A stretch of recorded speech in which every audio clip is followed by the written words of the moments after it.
नमस्कार, मैं नसरीन खान। आप देख रहे हैं जेके भारत टीवी। ये देखिए आज की रिपोर्ट। उत्तर प्रदेश के रामपुर से एक बड़ी खबर आ रही है। जी हां, आप सही सुन रहे हैं। जहां रामपुर के डीएम और एसपी के प्रयास से विलुप्त हो चुकी नाहल नदी को पुनः जीवन दान मिला है और ऐसे मौके पर मिला है जब गंगा दशहरा का पर्व था और रामपुर के डीएम और रामपुर के एसपी मां गंगा की आरती भी की है। उन्होंने बकायदा पूजा अर्चना की।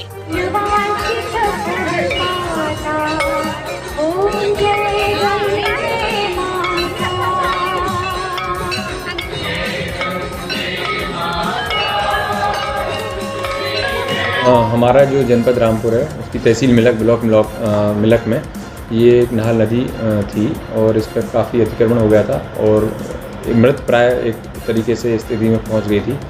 29 ग्राम पंचायतों से होकर निकलती थी। इसकी जो लंबाई है 51 किलोमीटर है और हम लोगों ने इसको नरेगा के तहत पूर्ण रूप से इसका जीर्णोद्धार कराया है। और कल गंगा दशहरा पर इसकी जो एक प्रोग्राम था गंगा आरती का, वो हम लोगों ने कराया है।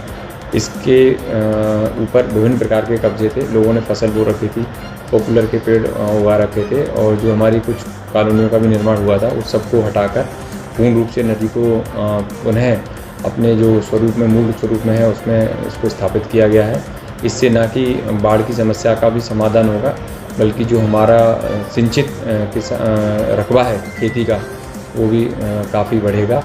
और यह नदी आगे जाके मीरगंज ब्लॉक में बरेली में जाकर मिलती है और हमारे जो जनपद में इसकी जो लंबाई 51 किलोमीटर की है उसमें पूर्ण रूप से इसको खुदवा दिया गया है और इसके किनारे वृक्षारोपण का कार्य प्रारंभ किया गया है। देखिए, तहसील मिलक क्षेत्र के अंतर्गत एक नदी जिसका नाम नाहल है, वस्तुतः नाहल का अस्तित्व ही समाप्त हो चुका था। जिलाधिकारी रामपुर की प्रेरणा से खंड विकास अधिकारी, उप जिलाधिकारी मिलक के अथक प्रयास से और ग्रामीणों के सहयोग से नदी को पुनः अस्तित्व में लाने के लिए एक प्रयास शुरू हुआ। जिलाधिकारी महोदय के द्वारा और मेरे द्वारा निरंतर स्थलीय भ्रमण किया गया। कई बार ऐसा होता है कि कोई जब हम संकल्प लेते हैं तो कुछ कठिनाइयाँ आती हैं। जैसे इस संकल्प में एक बाधा अतिक्रमण था। नदी का अस्तित्व समाप्त होने के पीछे कारण था कि लोगों ने अतिक्रमण कर रखा था।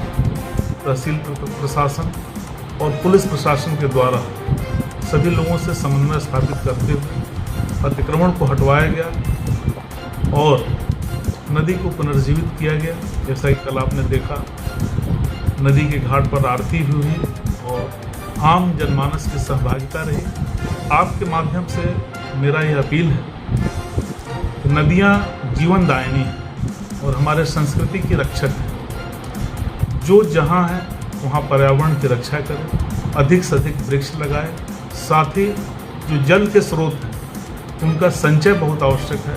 तो अपने स्तर से जो योगदान कर सकता है वो योगदान अवश्य करें ताकि हम अपने आगे आने वाली पीढ़ी को एक सुंदर, स्वच्छ और सांस्कृतिक विरासत सौंप सकें।